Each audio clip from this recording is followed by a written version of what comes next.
ನಾವೊಂದು ತೀರ್ಮಾನ ಮಾಡಿತ್ತು, ಅಲೆಮಾರಿ ಎಲ್ಲರೂ ಎಲ್ಲರೂ ಒಂದೇ ದಿವಸ ಕರೆದು ಒಂದು ಪಬ್ಲಿಸಿಟಿ ಕೊಟ್ಟು ಎಲ್ಲರೂ ಬಂದು ಚರ್ಚೆ ಮಾಡಲಿಕ್ಕೆ ಶುರು ಮಾಡಿದರೆ ತೀರ್ಮಾನ ಮಾಡೋದು ಸುಲಭ. ಯಾಕಂದ್ರೆ ಒಬ್ಬೊಬ್ಬರದ್ದು ಒಂದೊಂದ್ಸಲಿ ಕೇಳೋದಕ್ಕಿಂತ ಸಂಪೂರ್ಣವಾಗಿ ಒಂದು ದಿವಸ ಇಡೀ ದಿವಸ ಕೊಟ್ಬಿಡ್ತೇವೆ, ಆಗ್ಬೋದಾ? ಯಾಕಂದ್ರೆ ನಿಮ್ದು ಒಂದು ಕೇಳಿ ಇನ್ನೊಂದು ಕಡೆಯಲ್ಲಿ ಇನ್ನೊಬ್ರು ಮಾಡೋದು ಅದು ಆಗಲ್ಲ ಹೀಗೆ ಅಂತ ಹೇಳೋದಕ್ಕಿಂತ ಒಂದು ದಿವಸ ಎಲ್ಲರನ್ನೂ ಒಂದೇ ದಿವಸ ಸೇರಿಸಿ ಚರ್ಚೆ ಮಾಡ್ತೇವೆ. ನಿಮ್ಮ ಹೇಳಿಕೆಯನ್ನು ಕೇಳೋದು, ಆಮೇಲೆ ಬೇರೆಯವ್ರದ್ದು ಕೇಳೋದು, ನಾವು ತೀರ್ಮಾನವನ್ನು ತಗೊಳ್ತೀವಿ. ಇಲ್ಲಿದ್ರೆ ನೀವು ಇವತ್ತು ಒಂದು ಸ್ವಲ್ಪ ಹೇಳೋದು, ನಾಳೆ ಇನ್ನೊಬ್ರು ಬಂದು ಇನ್ನೊಂದು ಸ್ವಲ್ಪ ಹೇಳೋದು, ಅದಕ್ಕಿಂತ ಒಂದು ದಿವಸ ಇತ್ಯರ್ಥ ಮಾಡೋದು. ಅಧ್ಯಕ್ಷರೇ ನಮಸ್ಕಾರ. ಮತ್ತು ಎಲ್ಲ ಸದಸ್ಯರಿಗೂ ಮತ್ತು ಕಾರ್ಯದರ್ಶಿ ಅವರಿಗೂ ಕೂಡ ನಾನು ನಮಸ್ಕಾರ ತಿಳಿಸ್ತೀನಿ. ತಾವು ಹೇಳಿರುವಂಥ ವಿಚಾರಗಳು ತುಂಬ ಅರ್ಥಪೂರ್ಣವಾಗಿದ್ದಾವೆ, ನಾವು ಅದನ್ನು ಸ್ವಾಗತಿಸ್ತೀವಿ ಸರ್. ಆದರೆ ಚಪ್ಪರ್ಬಂದ್ ಸಮಾಜದ್ದು ಈಗಾಗಲೇ ಕುಲಶಾಸ್ತ್ರೀಯ ಅಧ್ಯಯನ ವರದಿಯಾಗಿ ಕ್ರಿಮಿನಲ್ ಟ್ರೈಬ್ ಆ್ಯಕ್ಟಲ್ಲಿರುವಂಥ ಒಂದು ಸಮುದಾಯ ಆಗಿ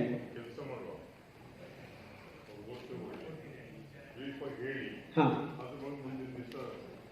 ಓಕೆ ಓಕೆ ಓಕೆ ಸರ್,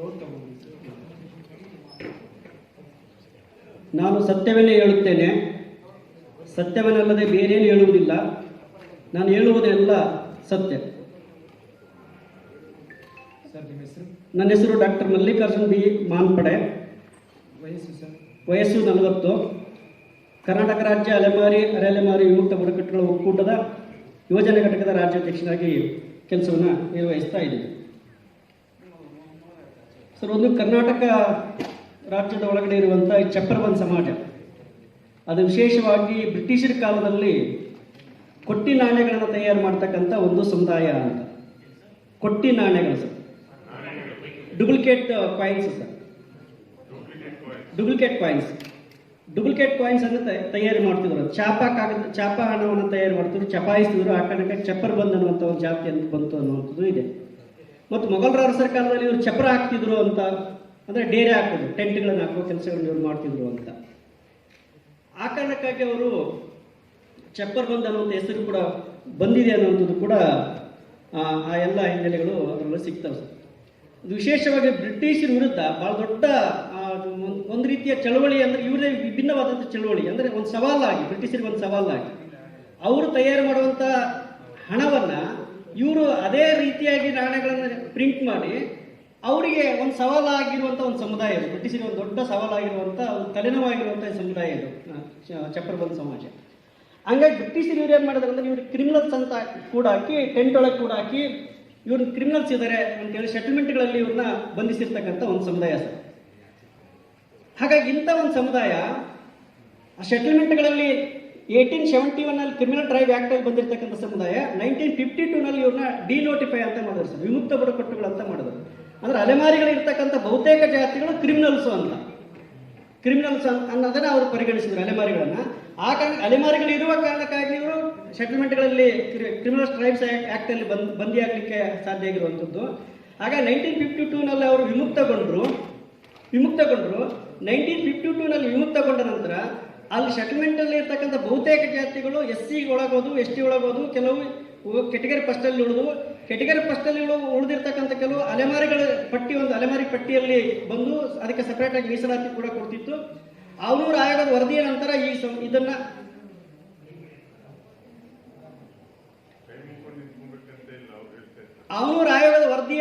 ಈ ಸಮುದಾಯದ ಅಲೆಮಾರಿ ಪಟ್ಟಿಯಿಂದ ಏನು ಮೀಸಲಾತಿ ಇತ್ತು, ಆ ಮೀಸಲಾತಿನ ಇದಾದ್ಮೇಲೆ ಈ ಸಮುದಾಯ ವಿಶೇಷವಾಗಿ ಅಲೆಮಾರಿ ಪಟ್ಟಿಯಲ್ಲಿ ಬರಲೇ ಇಲ್ಲ. 1966 ಕೂಡ ಈ ಸಮುದಾಯ ಅಲೆಮಾರಿ ಪಟ್ಟಿಯಲ್ಲಿ ಬರಲಿಲ್ಲ. ವಿಶೇಷವಾಗಿ ಕ್ರಿಮಿನಲ್ ಟ್ರೈಬ್ಸ್ ಆ್ಯಕ್ಟಲ್ಲಿ ಇರುವಂಥ ಈ ಸಮುದಾಯ ಅಲೆಮಾರಿ ಪಟ್ಟಿಯಲ್ಲಿ ಬರಲೇಬೇಕಾಗಿತ್ತು. ಅದಕ್ಕೆ ಸಂಬಂಧಪಟ್ಟಾಗೆ ಆಯೋಗದವರು ಪ್ರಶ್ನೆ ಮಾಡಿದ್ರು, OBC ಇವರಿಗೆ ಪ್ರಶ್ನೆ ಮಾಡಿದ್ರು, ನೀವು ಮಾನದಂಡಗಳು ಏನಿದೆ, ಅಲೆಮಾರಿ ಪಟ್ಟಿಯಲ್ಲಿ ಬರಲಿಕ್ಕೆ ಏನು ಮಾನದಂಡಗಳಿದೆ ಅಂತ ಅವರು ಒಂದು ಪತ್ರ ಬರೆದಾಗ ಹಿಂದುಳಿದ ವರ್ಗಗಳ ಕಲ್ಯಾಣ ಇಲಾಖೆ ಆಯೋಗಕ್ಕೆ ಪತ್ರ ಬರೆದರು. ವಾಪಸ್ಸು ಏನು ಪತ್ರ ಬರೆದಾರೆ ಅವರು ಅಂತಂದರೆ, ಇಲ್ಲಿದೆ ಸರ್, ಇದರಲ್ಲಿ ಬೀಕು ಇದಾತೆ ಕಮಿಷನ್ ಇದೆ, ನ್ಯಾಷನಲ್ ಲೆವೆಲ್ ಒಳಗಡೆ ಭಾರತ ಸರ್ಕಾರದ ನ್ಯಾಷನಲ್ ಕಮಿಷನ್ ಇದೆ ಅಲೆಮಾರಿಗಳದ್ದು. ಆ ನ್ಯಾಷನಲ್ ಕಮಿಷನ್ ವರದಿಯ ಆಧಾರದ ಮೇಲೆ ಇವ್ರನ್ನ ಅಲೆಮಾರಿಗಳಂತ ಪರಿಗಣಿಸಬಹುದು ಅನ್ನೋದಕ್ಕೆ ಇದರಲ್ಲಿ ದಾಖಲೆ ಇದೆ ಸರ್. ಇದರ ದಾಖಲೆ ಇದೆ. ಏನಂದ್ರೆ ಅವರು ಮೊದಲು ಕ್ರಿಮಿನಲ್ ಟ್ರೈಬ್ ಆ್ಯಕ್ಟ್ನಲ್ಲಿ ಬಂದಿಯಾಗಿರ್ಬೇಕು, ಅಂಥವ್ರು ನಾವು ಅಲೆಮಾರಿ ಪಟ್ಟಿಯಲ್ಲಿ ಪರಿಗಣಿಸ್ತೀವಿ ಅಂತೇಳಿ ಬೀಕು ವಿಧಾತೆ ಕಮಿಷನ್ ಏನಿದೆ ಸರ್, ನ್ಯಾಷನಲ್ ಲೆವೆಲ್ ಇತ್ತು, ಅದು ಇವತ್ತು ಡೆವಲಪ್ಮೆಂಟ್ ಬೋರ್ಡ್ ಇದ್ದಾರೆ. ಆ ಡೆವಲಪ್ಮೆಂಟ್ ಬೋರ್ಡ್ಗೆ ಬೀಕು ವಿಧಾತೆ ಅವರು ಅಧ್ಯಕ್ಷರಾಗಿದ್ದಾರೆ. ಅವ್ರ ರಿಪೋರ್ಟನ್ನು ಆಧರಿಸಿ ನಾವು ಈ ಅಲೆಮಾರಿ ಪಟ್ಟಿಯನ್ನು ಮಾಡಬಹುದು ಅನ್ನೋದಕ್ಕೆ ಅವರು ಶಿಫಾರಸನ್ನು ಮಾಡಿದ್ದಾರೆ ಸರ್.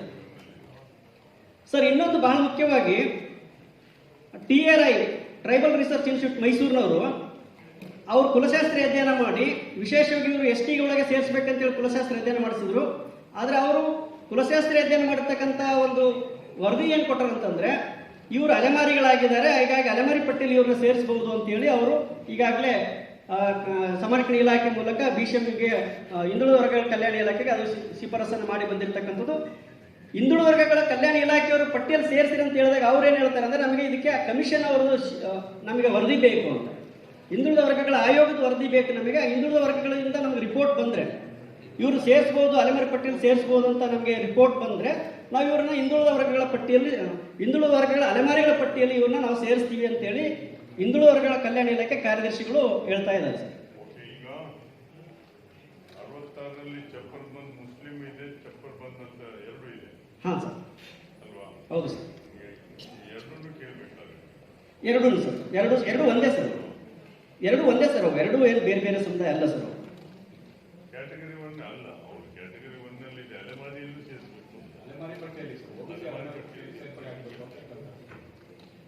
ಹಿಂದುಳಿದ ವರ್ಗಗಳ ಪಟ್ಟಿ ಅಲೆಮಾರಿಗಳನ್ನ ಪಟ್ಟಿ ಮಾಡಿದ್ರೆ ಸರ್ ಸರ್ಕಾರ, ಆ ಪಟ್ಟಿ ಒಳಗಡೆ ನಮ್ಮ ಅಲೆಮಾರಿಗಳ ಈ ನಿಜವಾಗ್ಲೂ ಅಲೆಮಾರಿಗಳಿದ್ದಾರೆ, ಇವರು ಕ್ರಿಮಿನಲ್ ಟ್ರೈಬ್ಸ್ ಆಕ್ಟ್ ಅಲ್ಲಿ ಇದ್ದಾರೆ, ಇವರು ಅಲೆಮಾರಿ ಪಟ್ಟಿಯಲ್ಲಿ ಸೇರ್ಬೇಕಾಗಿತ್ತು, ಸೇರಿಲ್ಲ.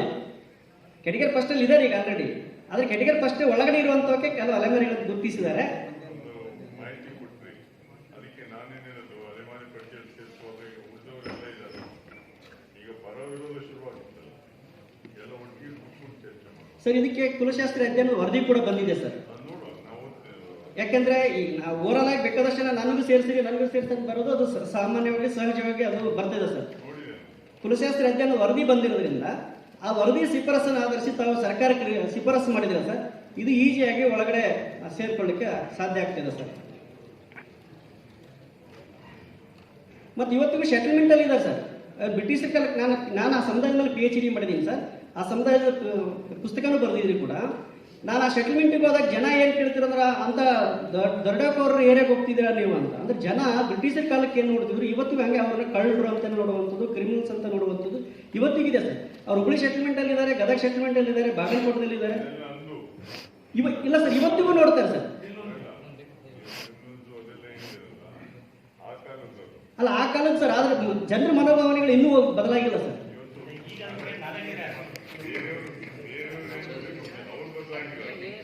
ಸೆಟಲ್ಮೆಂಟ್ ಅಲ್ಲೇ ಇನ್ನೂ ಜನ ವಾಸ ಮಾಡ್ತಿದ್ದಾರೆ ಸರ್. ಅದೇ ಪ್ರದೇಶದೊಳಗೆ ಇನ್ನೂ ಸೆಟಲ್ಮೆಂಟ್ ಅಲ್ಲೇ ಇದ್ದಾರೆ ಸರ್. ಆ ತಂತಿ ಬೇಲಿ ಏನಿದೆ ಸರ್, ಅದರೊಳಗನೆ ಇನ್ನೂ ವಾಸ ಮಾಡ್ತಿದ್ದಾರೆ. ಒಂದೇನು ಎಕ್ಸಾಂಪಲ್ ಏನಾಯ್ತು ಸರ್, ನಾನು ಹುಬ್ಳಿಯಲ್ಲಿ ಮ್ಯಾರೇಜ್ ಕೊಟ್ಟಿದ್ದೆ ಸರ್. ಗಂಗಾಧರ ಹಾಕೇಳಿ ಹುಬ್ಳಿ ಸೆಟಲ್ಮೆಂಟ್ನಾಗ ಸರ್.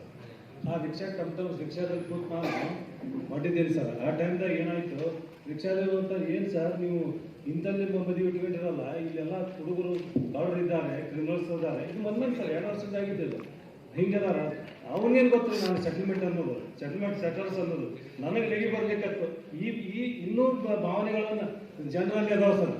ಏನು ಸರ್, ಇನ್ನೂ ಸಾಕಷ್ಟು ಅದಾವ ಸರ್, ಭಾಳ ಅದಾವ. ಪುರಾವೆ ಹೇಳ್ಬೇಕಾದ್ರೆ ಇಲ್ಲಾಗ ಹೋಗ್ತಿರಪ್ಪ, ಇಲ್ಲಿ ಸೆಟಲ್ಮೆಂಟ್ ಏನು ಸೆಟಲ್ಮೆಂಟಪ್ಪ, ಅಲ್ಲಿ ಹೋಗ್ಬೇಡ್ರಿ, ಅಲ್ಲಿ ಸುಮಾರು ಜನ ಅದಾರ, ಇನ್ನೊಂದು ಹೋಗ್ಯಾನ ಸರ್. ಬೇರೆ ಕಾರ್ಯಕ್ರಮದಿಂದ ನಾವು ಎಲ್ಲೋ ನೈಟ್ ಗದಗ ಬಂದ್ರೆ ಪೊಲೀಸ್ ಟ್ಯಾಕ್ಸ್ ಸಿಕ್ಕರಲ್ಲ, ಎಲ್ಲಿ ಬಂದ ಅಡ್ರೆಸ್ ಮುಖ್ಯ ಸೆಟಲ್ಮೆಂಟ್ ಒಂದು ವಿಚಾರ ಯಾರು ಎಲ್ಲಿಂದ ಆ ಥರ ಈ ಕೂಡ ಟೇಬಲ್ ಆಗ್ತದೆ. ಉದ್ಯೋಗ ಏನು ಮಾಡ್ತಿದ್ದಾರೆ ಇವತ್ತು ಪ್ರೊಫೆಷನ್ ಇದು ಗೌಡಿ ಕೆಲಸ, ಕಾರ್ಪೆಂಟರ್, ಆಮೇಲೆ ಆಟೋ ಓಡಿಸೋದು, ಮೊದಲು ಸರ್ ಕಣ್ಣಾಗಿನ ಹಾಳು, ಆಮೇಲೆ ಗರ್ದಿ ಗಮ್ಮತ್ತು ಇತ್ತಲ್ಲ ಸರ್ ಮೊದಲಿಂದಾಗ. ಈಗ ಅದು ಎಲ್ಲ ಬಂದಾಗಿಬಿಟ್ಟಾವ ಇವೆಲ್ಲ. ಐದು ಈಗಿನ ಸರ್ ಮೊದಲು ಇವತ್ತು ಡೂಪ್ಲಿಕೇಟ್ ಕಾಯಿ ಮಾಡ್ತಾ ಇದ್ದಾರೆ. ಈಗೆಲ್ಲ ಆ ಥರ ಏನಲ್ಲ ಸರ್ ಈಗ. ಅದು ಯಾಕಂದ್ರೆ ಡೂಪ್ಲಿಕೇಟ್ ಮಾಡಿ ಕ್ರೈಮ್ ಬರುವಾಗ ಡೂಪ್ಲಿಕೇಟ್ ನೋಟ್ ಮಾಡೋದಲ್ಲಿ, ಡೂಪ್ಲಿಕೇಟ್ ಸ್ಟ್ಯಾಂಪ್ ಮಾಡೋದು, ಅದಕ್ಕೆ ಪೂರ್ವಜರು ಹಂಗೆ ಬಂದ್ಬಿಟ್ಟಿದೆ ಅಂತ ಅಷ್ಟೇ. ಅಪರಾಧ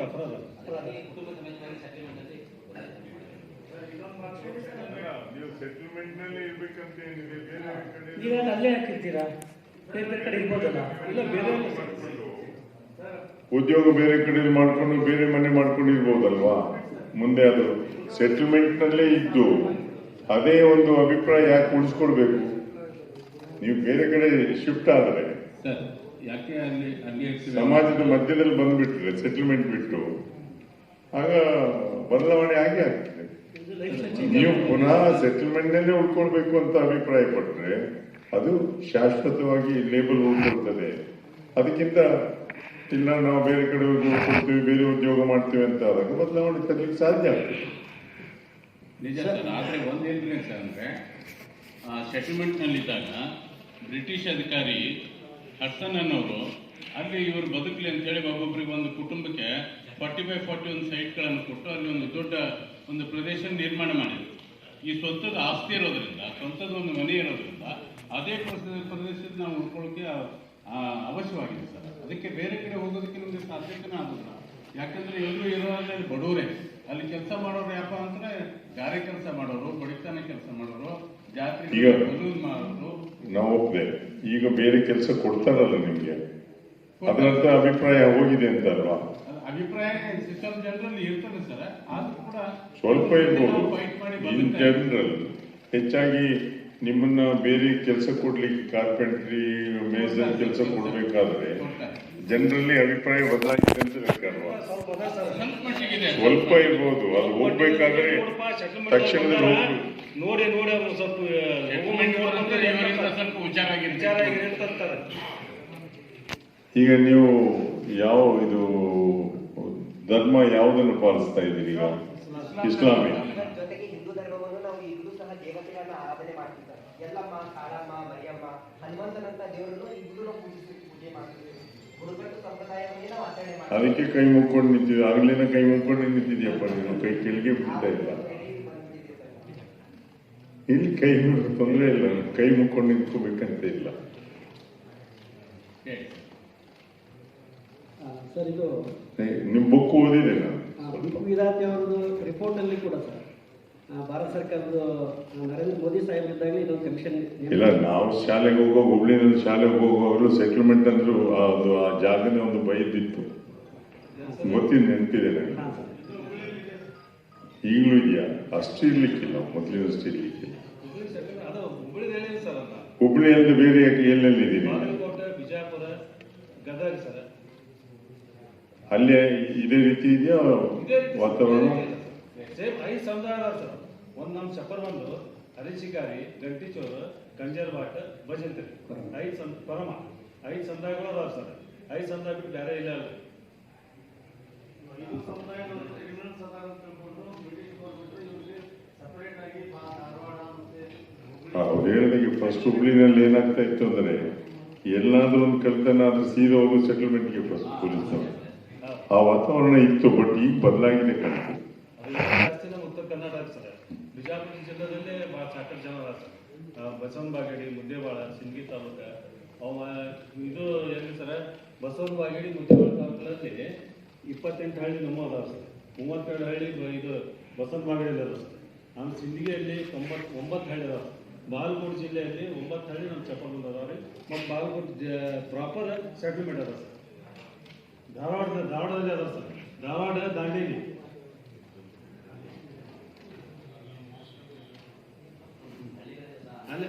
ಅಲ್ಲಿ ಲಿಸ್ಟ್ ಕೊಟ್ಟಿರ್ತಾರೆ. ಅದ್ರಾಗೆಲ್ಲ ಕೊಟ್ಟಿದ್ದೀರ ಸರ್. ಹೌದು ಸರ್. ಬೇರೆ ಇಸ್ಲಾಂನವರು ಅಲ್ಲಿ ಮುಸ್ಲಿಮಾನರಿದ್ದಾರೆ, ಅವ್ರ ಜೊತೆ ಸಂಬಂಧ ಏನಾದ್ರು ಆಗ್ತದ? ಸಂಬಂಧ ಇಲ್ಲ ಸರ್. ಆಗುದಿಲ್ವಾ? ಆಗುದೇ ಇಲ್ಲ. ಇಲ್ಲ ಇವ್ರು ಚಪ್ಪರ ಇರ್ತಾರೆ. ಚಪ್ಪರ್ ಬಂದವರು ಚಪ್ಪರ್ ಬಂದ ಜೊತೆನೆ ಏನು ಉತ್ತರ ಭಾಷೆ ನಮ್ಮದೇ ಬೆಳಗಾಯಿ ಸರ್. ಆ ಬೆಳಗ ಜೊತೆಗೆ ಅಷ್ಟೇ ಸಂಬಂಧವನ್ನು ಬೆಳೆಸಿರ್ತಾರೆ. ಮತ್ತು ನಮ್ಮ ಭಾಷೆನೇ ಚೇಂಜ್ ಅದ ಸರ್. ತಾಯಿಗೆ ಯಾಯಿ ಅಂತೀವ್ರಿ, ತಂದೆಗೆ ಬಾಪು ಅಂತೀವಿ. ಇವು ನಮ್ಮ ಭಾಷೆನೇ ಚೇಂಜ್. ಅವು ಮುಸ್ಲಿಮ್ಸ್ ಭಾಷೆ, ನಮ್ಮ ಭಾಷೆ ಡಿಫರೆನ್ಸ್ ಅದ ಸರ್. ಈಗ ಸ್ವಲ್ಪ ಕೆಲವು ಲಮಾಣಿ ಭಾಷೆನ ಕೂಡ್ದಾವ ಸರ್. ಈಗ ಸರ್ ಪ್ರಾರ್ಥನೆಗೆ ಎಲ್ಲಿ ಹೋಗ್ತೀರಿ ಅಂತ ಕೇಳ್ತಾರೆ. ಮಸೀದಿಗೆ ಓಕೆ ಸರ್. ಅಲ್ಲಿ ಒಂದೇ ಮಸೀದಿ ಇದೆ, ಬೇರೆ ಮಸೀದಿ ಇದೆಯೋ ಅದೇ ಮಸೀದಿಗೆ ಹೋಗ್ತೀರಿ? ಸೆಟಲ್ಮೆಂಟ್ ನಲ್ಲಿ ಮಸೀದಿ ಇದೆಯಾ? ಬೇರೆ ಮಸೀದಿಗೆ ಹೋಗುದಿಲ್ಲ ನೀವು? ಇಲ್ವಾ? ಹಬ್ಬದ ಟೈಮ್ದಾಗ ಹೋಗ್ತೇವೆ ಸರ್. ಈದ್ಗಾ ಮೈದಾನಕ್ಕೆ ಹೋಗ್ತೀವಿ. ಅಷ್ಟು ಮಾತ್ರ. ಹಾಂ, ಬಟ್ ಬೇರೆ ಮಸೀದಿಗೆ ಹೋಗ್ಲಿಕ್ಕಿಲ್ಲ. ಇಲ್ಲ ಇಲ್ಲ, ನಮ್ಮ ಮಸೀದಲ್ಲ, ನಮ್ಮಲ್ಲಿ ನಮ್ದಾದ ಮಸೀದಿ ಅಲ್ಲೇ ಅದ ದರ್ಗಾನ ಅದ ಸರ್. ಯಾಕೆ ಗುಪ್ತ ಭಾಷೆಯನ್ನು ಮಾತಾಡ್ತಿದ್ವಿ ಅಂತ ಹೇಳಿದ್ರೆ ಸರ್, ನಾವು ಬೆಳಗಿನ ಸಮಯದಲ್ಲಿ ಹೋದಾಗ ಮತ್ತು ದಂಡಿ ನಾಣ್ಯವನ್ನು ಮಾಡುವಾಗ ಬೇರೆ ಸಮುದಾಯದವರಿಗೆ ನಮ್ಮ ಭಾಷೆ ನೀವು ಹೇಳಿದ್ರೆ ಅರ್ಥ ಆಗ್ಬಾರ್ದು ಅಂತ. ನಮ್ಮದೇ ಆದಂಥ ಇದ್ದು ನಾವು ಹೌದು. ANU ಯೂನಿವರ್ಸಿಟಿಗಳು ಈಗ ಹೈದರ್ ಅಂತ ಹೇಳಿ ಅವರು 2009 ಇಸ್ವಿಯಲ್ಲಿ ನಮ್ಮ ಕ್ರಿಮಿನಲ್ ಆಕ್ಟ್ ಪುಸ್ತಕ ನೋಡ್ಬಿಟ್ಟು ಒಂದು ಪ್ರೊಸೀಜರ್ ಮಾಡಿದ್ದಾರೆ ಸರ್, ಲುಟೇರಿ ಅಂತ ಹೇಳಿ. ನಮಗೆ ಗೊತ್ತಿಲ್ಲ, ಅವ್ರು ನಮ್ಗೆ ಕೇಳೋದು ಗೊತ್ತ, ತಾವೇ ಓನಾಗಿ ಮಾಡಿದ್ರು. ನಮ್ಗೆ ಗೊತ್ತು, ನಮಗೆ ಅದು ಕಾಪಿ ಇದೆಯಾ ಇಲ್ಲಿ ಕೊಟ್ಟಿದ್ದೀರಾ? ಕೊಟ್ಟಿದ್ದೀನಿ ಸರ್. ಅದ್ರಲ್ಲಿ ನಾವು ಯಾವ ಥರ ಡುಪ್ಲಿಕೇಟ್ ಕಾಯಿನ್ ರೆಡಿ ಮಾಡ್ತೀವಿ, ಯಾವ ಥರ ಮಾರ್ಕೆಟ್ ಚಲಾವಣೆ ಮಾಡ್ತೀವಿ, ಯಾವ ಥರ ಪೊಲೀಸರಿಗೆ ಮೋಸ ಮಾಡೋದು, ಜನರಿಗೆ ಮೋಸ ಮಾಡೋದು ಎಲ್ಲ ಮಾಡ್ತೀವಿ ಇದು ಅವಕಾಶ ಕೊಟ್ಟರೆ ನಾವು ಅವ್ರಿಗೆ ಸರ್ ಸ್ವಲ್ಪ ನಾನೇ ಕಾಂಟ್ಯಾಕ್ಟ್ ಮಾಡಿ ಕಾಲ್ ಮಾಡಿದಾಗ ಅವರು ನೀವು ಈ ಸಮುದಾಯ ಇನ್ನೂ ಇದೆಯಲ್ಲ ಅಂತ ಇದೆ ಸರ್. ಯಾಕಂದ್ರೆ ಅಲ್ಲ, ಇವತ್ತು ಬೇಡ, ಇನ್ನೊಂದು ದಿವಸ ನಾವು ಬರ್ತೀವಿ, ಮಾಡ್ತೀವಿ. ನಿಮ್ಮ ಲ್ಯಾಂಗ್ವೇಜ್ ಸ್ವಲ್ಪ ತೋರಿಸಿ ಕೇಳಿ. ಯಾವ ನಿಮ್ಮ ಭಾಷೆಯಲ್ಲಿ ಮಾತಾಡಿ ಸರ್. ಹಾಡು ಇದೆ ಸರ್, ಬೇಕಾದ್ರೆ ಮಾತಾಡಿ. बेंगलुरु का यहाँ से मैं अधिकारी लोग ने कहा था कि दूसरा को मालूम है ना, मालूम है मैं पास कर रहा है ಈಗ यहाँ से काफी देर सुन के बराबर देगा पर नुकरा में आप बोल देंगे भाई किलो करो वहाँ भेजे पड़ेगा आपको बहुत बार देखिए हाँ। देख के लेकर काफी देर ನಿಮ್ದು ಸೀಕ್ರೆಟ್ ಲ್ಯಾಂಗ್ವೇಜ್ ಯಾವ್ದಿದೆ? ಸೀಕ್ರೆಟ್ ಆಗಿ ಮಾತಾಡಿದ್ರಿ ಇದೆಯಾ? ಮಾತಾಗಿ ಭಾಷೆ ಅಂತ ಹೇಳ್ತೀವಿ ಮಾತಾಡಿ. ಜೊತೆಗೆ ನಮ್ಮದೇ ಆದಂತ ಒಂದು ಕಲಾ ಸಂಸ್ಕೃತಿ ಇದೆ ಸರ್. ಹೌದು. ನಮ್ಮ ಪೂರ್ವಜರು ಏನು ನಕಲಿ ನಾಟ್ಯವನ್ನು ಮಾಡಿ ಹೋಗುವಾಗ ಸಾವಲ್ಸ ಗೀತೆಗಳನ್ನ ಹಾಡ್ತಿದ್ರು ಸರ್. ಆ ಸಾವಲ್ಸ ಗೀತೆಗಳನ್ನು ಈಗಲೂ ಉಳಿಸ್ಕೊಂಡು ಬಂದಿದ್ದೇವೆ ಸರ್. ನೀವು ಅವಕಾಶ ಕೊಟ್ಟರೆ ನಾವು ಅದನ್ನು ಹಾಡ್ತೀವಿ ಸರ್. ಬೇಡ, ಇವತ್ತು ಬೇಡ, ನಾವು ಅಲ್ಲಿ ಹುಬ್ಳಿಗೆ ಬಂದಾಗ ಅಲ್ಲಿ ಬರ್ತೇವೆ.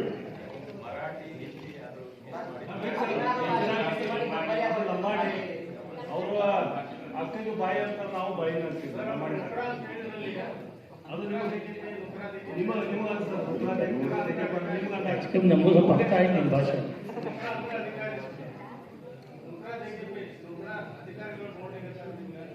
ಗೊತ್ತಾಯ್ತು, ಅರ್ಥ ಆಯ್ತು, ನಮಗೂ ಅರ್ಥ ಆಯ್ತು. ನಮ್ಮ ಸೀಕ್ರೆಟ್ ಅಂತ ಕಂಡಿಲ್ಲ, ಅರ್ಥ ಆಯ್ತು ನಮಗೂ. ಅದೇ ಸರ್, ಒಂದು ಕಳಕಳಿ ಮನವಿ ಸರ್. 74 ವರ್ಷದ ಬೇಡಿಕೆ ಇದೆ ಸರ್. ನಿಮ್ಮೊಂದು ಅಧಿಕಾರದಲ್ಲಿ ನಮ್ಗೆ ಅನಿವಾರ್ಯ ಸಮುದಾಯ ಸೇರ್ಪಡೆ ಮಾಡಿದ್ರೆ ನಾವು ಇಡೀ ಸಮುದಾಯದ ಪುಣ್ಯ ನಿಮ್ಗೆ ತಟ್ಟುತ್ತೈತಿ ಸರ್. ತೀರ್ಮಾನ ಮಾಡಿದ್ದೀವಿ, ಅಲ್ಲಿಗೆ ಬಂದು ಅದನ್ನ ಬರ್ತೀವಿ, ಹುಬ್ಬಳ್ಳಿಗೆ ಪ್ರವಾಸ ಬರ್ತೀವಿ. ಮಾನ್ಪಡೆ ಅವರೇ, ನೀವು ಬನ್ನಿ ಆದೇಶ. Okay sir. ನೀವು ಪುಸ್ತಕ ಬರ್ತಿದ್ದೀರಲ್ವಾ, ಓಕೆ ಸರ್. ನೀವು ನಮ್ಮ ಜೊತೆ ಇದ್ದರೆ ಸ್ವಲ್ಪ ಸಹಾಯ ಸರಿ ಸರ್. ಆಗ್ಬೋದಾ? ಸರ್ ನಮ್ದು ವಿನಂತಿ ಇದೆ ಸರ್. ಆದಷ್ಟು ಬೇಗ ಸರ್ ಒಂದು ವಿನಂತಿ ಏನಿದೆ ಹೇಳಿ. ಸರ್, ಈಗ ಎಲ್ಲ ಅಲೆಮಾರಿಗಳಿಗೆ ಕರೆದು ಆ ಥರದೊಂದು ಮಾಡಿ ಸರ್. ಆದರೆ ಈಗಾಗಲೇ ಇದಕ್ಕೆ ಶಿಫಾರಸು ಆಗಿರೋದ್ರಿಂದ ಸರ್ಕಾರದಿಂದ ಸರ್, ತಮ್ಮ ವರದಿಗಾಗಿ ಮಾತ್ರ ಅವ್ರು ವೆಯ್ಟ್ ಮಾಡ್ತಾ ಇದ್ದಾರೆ ಸರ್ ಅಷ್ಟೇ. ಈ ಕುಲಶಾಸ್ತ್ರ ಅಧ್ಯಯನ ಆಗಿದೆ ಮತ್ತು ಬೇರೆ ಬೇರೆ ರಿಪೋರ್ಟ್ಗಳೆಲ್ಲ ಅದು ಪೂರಕವಾದಂಥ ಎಲ್ಲ ಅದ್ಯಾಕೆ ನೋಡ್ತೇವೆ ನಾವು. ಅದಕ್ಕೆ ತಾವು ಒಂದು ಶಿಫಾರಸು ಮಾಡಿದ್ರೆ ಸರ್, ಇದು ಸಾಧ್ಯ. ಅದಕ್ಕೆ ನಮ್ಮ ಕಮಿಷನ್ಗೆ ಶಿಫಾರಸು ಮಾಡುವಂತ ಬೇಕಲ್ಲ, ಯಾರೋ ಮಾಡಿದ್ದು ಅಂತಲ್ಲ, ನಮ್ಮ ಕಮಿಷನ್ಗೆ ಅದು ಒಪ್ಪಿಗೆ ಬರ್ತೀವಿ. ದಯವಿಟ್ಟು ಸರ್, ದಯವಿಟ್ಟು ಬನ್ನಿ ಸರ್. ನೋಡಿ ಇದು ಮಾಡ್ತಿದ್ದಾರೆ.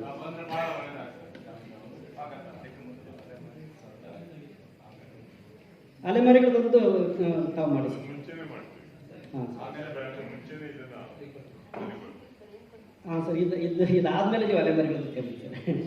ಅಲ್ಲ, ನಾವು ಸಭೆ ಮಾಡಬೇಕಂತ ತೀರ್ಮಾನ ಅಲ್ಲೇ ಮಾಡಿದ್ದು. ಹಾಂ ಅದು ಮುಂಚೆ ಇದ್ರ ಬಗ್ಗೆ ತೀರ್ಮಾನ ತಗೊಳ್ತೇವೆ. ಖಂಡಿತ ಸರ್, ಖಂಡಿತ ಸರ್. ಹಾಂ ಸರ್, ಅಲ್ಲಿ ಬರ್ತೇವೆ. ಅದು ದಯವಿಟ್ಟು ಸರ್. ಹ್ಞೂ ಸರ್, ಅದೇ ಹೇಳಿದ್ವಿ. ಆದರೂ ನಾವು ಒಂದ್ಸಲ ನೋಡ್ತೀವಿ ಸರ್. ಅವ್ರ ಪ್ರಶ್ನೆ ಕುಲಶಾಸ್ತ್ರದಿಂದ ಸರ್ಕಾರದಿಂದ ಆಗಿದೆ, ಸಮರ್ಪಣೆ ಇಲಾಖೆಯವರು ಕೊಟ್ಟು ಮಾಡಿಸಿದ್ದಾರೆ ಅಂತಿದ್ದಾರೆ. ಆದರೆ ಅವರು ಒಂದ್ಸಲ ಸರ್ ಅವರು ಬಂದು ನೋಡ್ತಿರ್ತಾರೆ. ದಯವಿಟ್ಟು ನ್ಯಾಯಾಲಯದಲ್ಲಿ ಒಬ್ಬರು ಕೇಸ್ ಇರ್ತಾರೆ, ಅವ್ರ ವರ್ಗಾದಾಗ ಇನ್ನೊಬ್ರು ಹಿಂದೆ ಮಾಡಿದವರು ಸಹಿ ಹಾಕಿ ಹೋಗ್ಲಿಕ್ಕೆ ಆಗೋದಿಲ್ಲ ಅಲ್ವಾ? ಇವಾಗ ಅವರೇ ನೋಡಿ ಅವ್ರನ್ನ ಕೇಳಿ ಇನ್ನೊಂದು ಪುನಃ ಕೇಳಿಬಿಟ್ಟೆ ಮಾಡೋದು. ಖಂಡಿತ ಸರ್, ಖಂಡಿತ. ಅಲ್ವಾ? ನಮ್ಗೆ ಗೊತ್ತಿಲ್ಲ ಹಿಂದೆ ಮಾಡಿದವ್ರಿಗೆ ಸಹಿ ಹಾಕಿ ಹೋಗ್ಲಿಕ್ಕೆ ಆಗೋದಿಲ್ಲ. ಮತ್ತೆ ತಿಳ್ಕೊಂಡು ನಮಗೂ ಸ್ವಲ್ಪ ಮಾಹಿತಿ ಸಿಗ್ತದೆ, ನಾಲೆಜ್ ಇಂಪ್ರೂವ್ ಆಗ್ತದೆ ಅಲ್ವಾ? ದಯವಿಟ್ಟು ಸರ್, ದಯವಿಟ್ಟು ಸರ್. Thank you sir. ನೋಡು, ಆದಷ್ಟು ಬೇಗ ಮಾಡ್ತೇವೆ. Please sir. ಬಹುದಿನಗಳ ಬೇಡಿಕೆ ಇದೆ ಸರ್. ಬಹು ವರ್ಷಗಳ ಬೇಡಿಕೆ. ಆಯ್ತು sir. Thank you sir, thank you sir. BA degree ಆಗಿದೆ. ಏನ್ ಮಾಡ್ತಾ ಇದ್ದೀಗ? KS ಗೆ ಓದ್ತಾ ಇದೆ. KS? ಕಾಂಪಿಟೇಟಿವ್ ಎಕ್ಸಾಮ್ಸ್ ಓದ್ತಾ ಇದೆ. All the best.